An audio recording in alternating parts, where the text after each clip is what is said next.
Assalamualaikum warahmatullahi wabarakatuh. Perkenalkan, saya Sinta Nabila dari kelas TT0802 dengan NIM 10801250004. Baik, di sini akan saya paparkan perbaikan UAS dari mata kuliah Fisika 2 di semester 2 dengan 3 soal. Untuk pertama-tama saya akan bacakan soal dari nomor 1 terlebih dahulu. Oke, di nomor 1 kita disuruh mencari gambar kondisi, tentukan besar arah medan pada titik C dan bila arah titik 2,-6,0 meter diletakkan pada C dengan muatan sebesar -5 MC yang bergerak ke bawah sumbu Z negatif dengan besar kecepatan 6 meter per second dan ke kiri sumbu Y negatif dengan besar kecepatan 4 meter per second. Tentukan besar dan arah gaya loreng yang dialami oleh muatan tersebut. Tugas kita adalah itu, namun soalnya adalah kawat listrik mengalirkan arus 4A ke atas atau di sumbu Z positif berada di sepanjang titik 2,-12,-8 meter sampai titik 2,-12,17 meter, sementara kawat listrik dalam lingkaran mengalirkan arus sebesar 3A di bidang XZ dengan titik pusat lingkaran titik 2,0,0 meter dan jari-jari 2 meter dengan arah sumbu dari sumbu X positif ke sumbu Z positif. Bila titik C ada di koordinat 2-6,0, maka menentukan yang diminta tadi. Baik, kita pertama akan gambar kondisinya ini ya. Jadi di sini saya sudah mengerjakan, yaitu berupa PDF yang akan saya review di sini. Oke. Pertama dari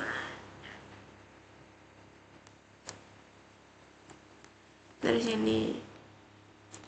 Nah, di sini akan kita perjelas. Tadi sudah jelas di soal untuk Z itu arahnya ke atas, terus Y, X. Nah, maka itu seperti ini kira-kira.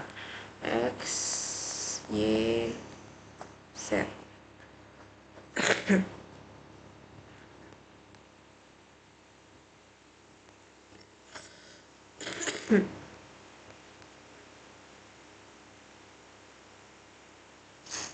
Dengan B-nya membentuk lingkaran seperti ini. Lalu kemudian ini untuk arusnya 4 ampere begitu. Dan di sini membentuk segitiga yang pasti kita menggunakan sin atau rumus trigonometri, yaitu sin yang artinya demi, sin demi.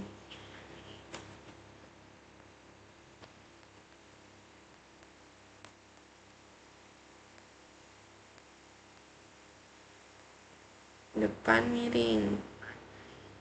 Nah, maka kita akan langsung saja membahas perhitungannya pada soal ke B, dimana soal B itu kita mencari besar dan arah magnet pada titik C. Di sini kita peroleh terlebih dahulu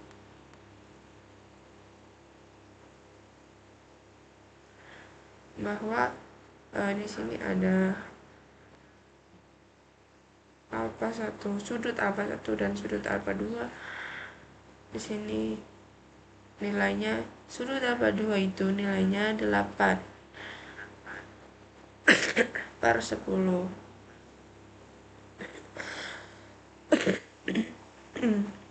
Yang kemudian kita sederhanakan menjadi 4/5. Kenapa? Karena dibagi 2.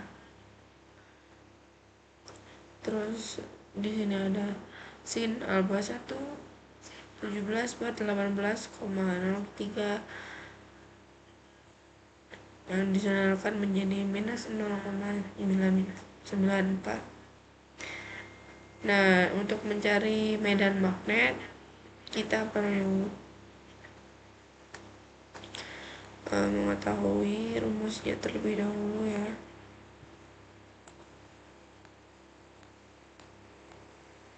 Nah, di sini kita menggunakan rumus mu 0 dikali I per pi 4 pi A.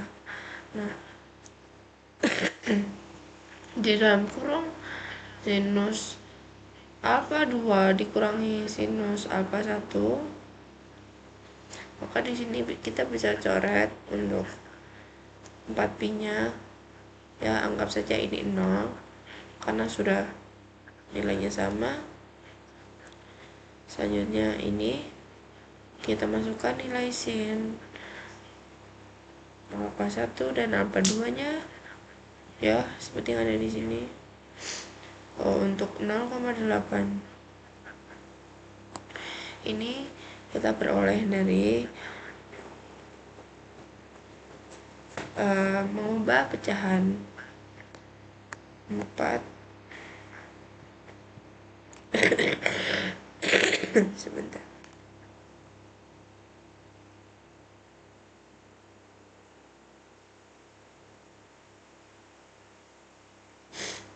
Mengubah 4 pecahan di sini. Jadi bentuk pecahan dari 4,5 ini menjadi desimal, yaitu 0,8. Kenapa bisa?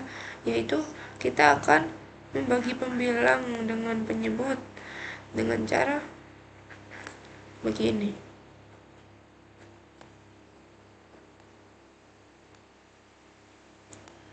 Menjadi kita kalau cari kalkulator,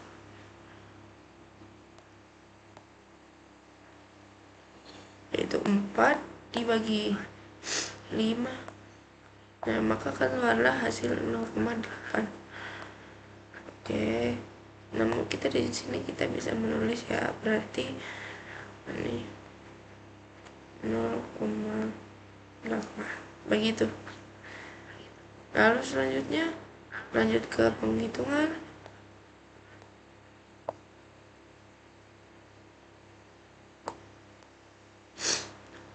Nah, untuk hasil BA nya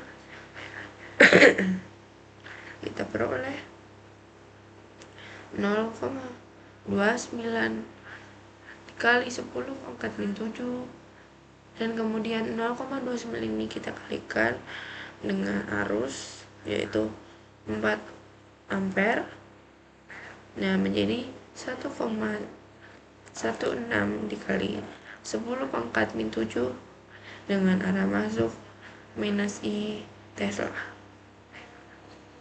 Nah, kemudian kita mencari medan B nya, yaitu dengan mengalihkan mu 0 I dibagi 2 dikali R kuadrat per dalam kurung R kuadrat per A plus A kuadrat pangkat 3/2. Di sini kita bisa coret 4 bagi 2 menjadi 2. Di sini 2 pi. Kemudian dikali 2 pangkat 2. Nah, begini. Begitu hasilnya adalah ini. Nah, kita ambil hasil kedua ini untuk menjadikan B total, yaitu menambahkan dari BA dan BB. Nah, seperti ini hasilnya. Ini untuk total. Kemudian di soal C kita mencari, sebentar soalnya nge-lag. Aduh.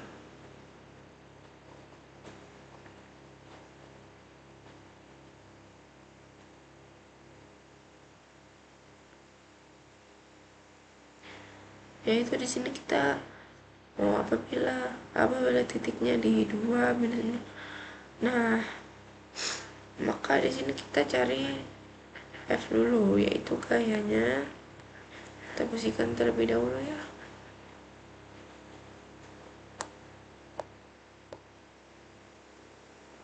Oke. Nah, jadi kita gunakan persamaan F sama dengan I V kali B. Nah, di sini kita cari V-nya terlebih dahulu. V-nya dapat kita peroleh dengan minus 6K dan minus 4C. Nah, langsung ke persamaan ini kita lanjutkan di sini. Nah, bertemulah seperti ini dengan hasil 9I dikurang 9I minus 34,8J plus 23,2K dikali 10 pangkat 16 Newton. Nah, untuk soal nomor 2 saya bacakan terlebih dahulu. Pada Juni 2022, PT PLN Persero mencatat bahwa sebanyak 4.700 desa di wilayah terluar, terdepan, tertinggal, atau dalam kurung wilayah 3T belum menikmati listrik, termasuk Papua. Telkom University Surabaya mencoba menjadi bagian dari solusi dengan merancang dua inovasi, yaitu panel surya dan mikrohidro sebagai upaya menerangi tanah Papua. Tim panel surya berhasil memberikan kontribusi rata-rata 800 watt dari kebutuhan 2000 watt. Sedangkan mikrohidro akan melengkapi kekurangannya dengan merancang pembangkit listrik dengan memanfaatkan aliran sungai. Jika salah satu sungai disarankan memutar kincir air sebesar 720 putaran per meter, maka 1.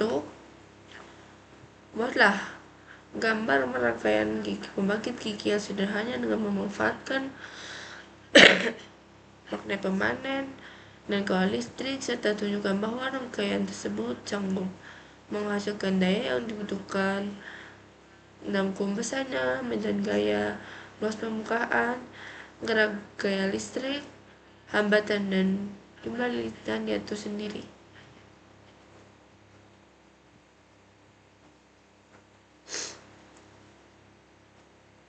Oke. Terus B-nya, rancang juga trafo agar listrik tersebut bisa disalurkan ke lokasi yang jauh menggunakan saluran udara tegangan tinggi atau dalam kurung SUTT bertegangan 110 kV, jumlah lilitan diatur sendiri.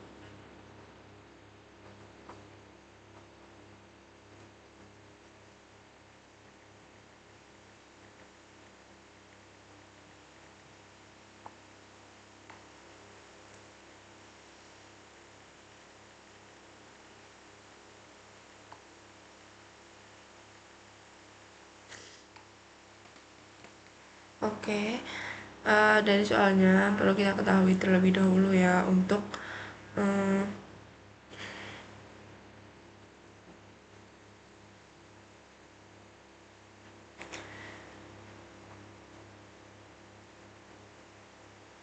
tadi kan disebutkan kalau kebutuhan listrik totalnya 2000 watt, terus kontribusinya cuma 800. So ini ada typo ya teman-teman.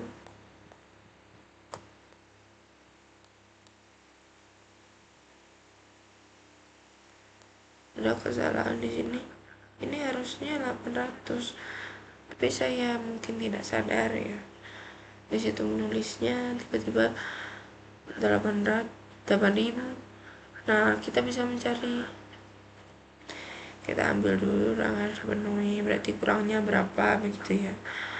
Jadi 2000 dikurang 800, yaitu jadi kekurangannya ini 1200 watt ya. Nah, untuk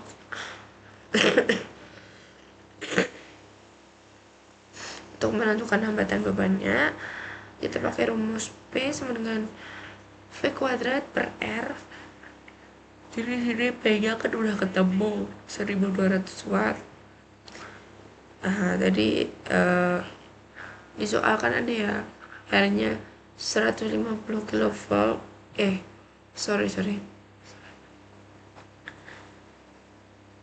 kilo ohm yang kita ubah jadi ohm, jadi 150.000. Di sini kita hitung dulu di sini ya. Nah, untuk V efeknya akar P kali R dengan nilai ini 1200 dikali 150 dengan hasilnya adalah 13,416 volt. Dan di sini kita mencari epsilon max nya dengan misalkan N-nya itu 500 atau lilitannya 500 dan A-nya 2 meter kubik. Nah, maka epsilon max ini bisa kita gunakan persamaan N dikali PA dikali omega sin dalam kurung omega T ditambah theta 0. Maka akan kita tulis lagi menjadi seperti ini perhitungannya. Yang dihasilkan adalah 0,252 Tesla dengan Vmax dari V efek tadi dikali akar 2 menjadi hasilnya 18.974 volt dengan sudut omega sama dengan 2pi, frekuensi sama dengan 2pi 2pi 7206 per 60 sama dengan 24 pi rad RAD.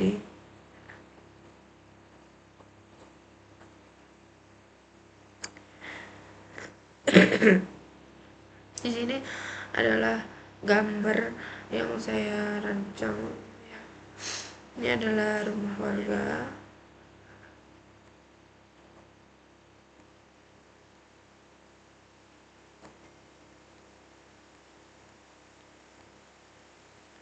Di rumah warga, ini PLN-nya.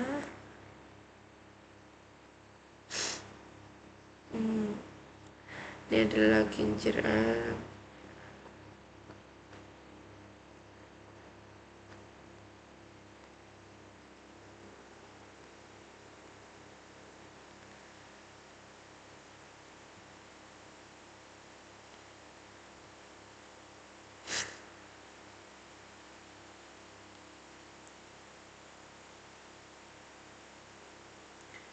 Jadi di sini tuh ada sungai. Ini sungai ya. Yang di pinggirnya ada kincir air. Nah, dari kincir air ini mengalir medan magnet. Nah, dan medan magnet ini akan menghasilkan listrik yang akan dibawa ke PLN dan maksudnya mengalir ke PLN, dan kemudian PLN ini bakal mengalirkan listrik ke rumah-rumah warga. Emang harusnya rumahnya banyak ya.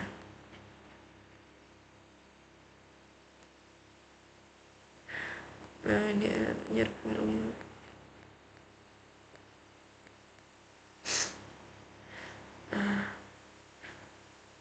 Kemudian kita cari di nomor B.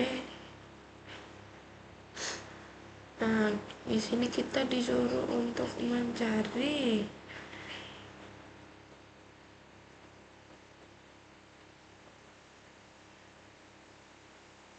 trafo, perancang trafo. Jadi kita perlu perhitungkan terlebih dahulu untuk merancang trafo ini. Jadi epsilon 1 per epsilon 2 sama dengan 1 banding 2 dengan misalkan dan 1 ini 6708 dan yang duanya 110.000 dikali 6708 dibagi 13416 sama dengan 110.000 dibagi 2, yaitu 55.000 lilitan. Jadi angka 6708 ini berasal dari 13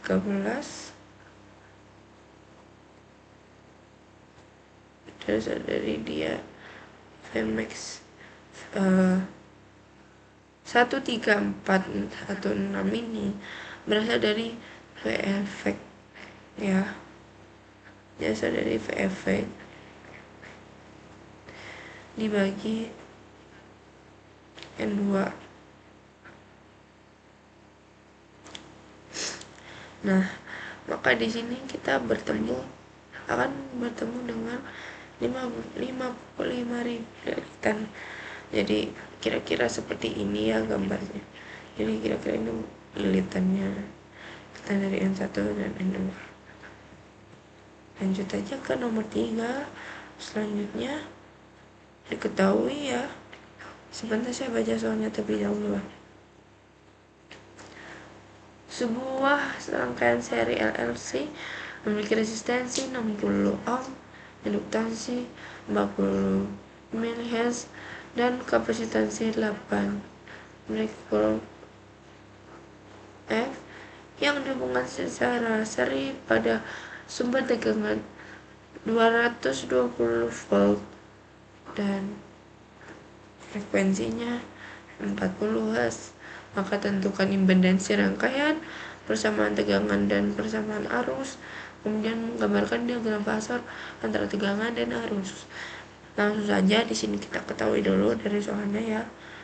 Dari resistansinya 60 ohm, induktansinya 40 mHz yang kita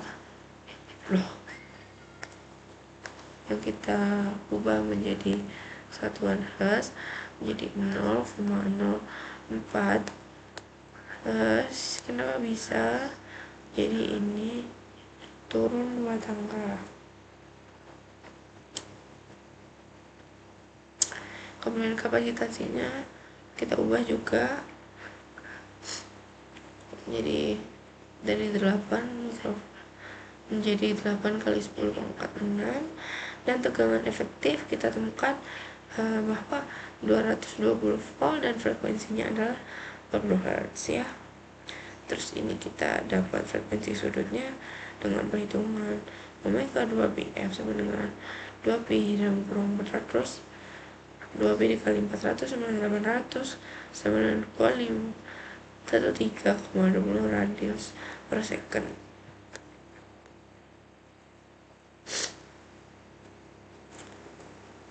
Nah, kemudian kita cari impedansi yang biasa kita tahu ya dengan logo Z itu ya, maksudnya lambang Z.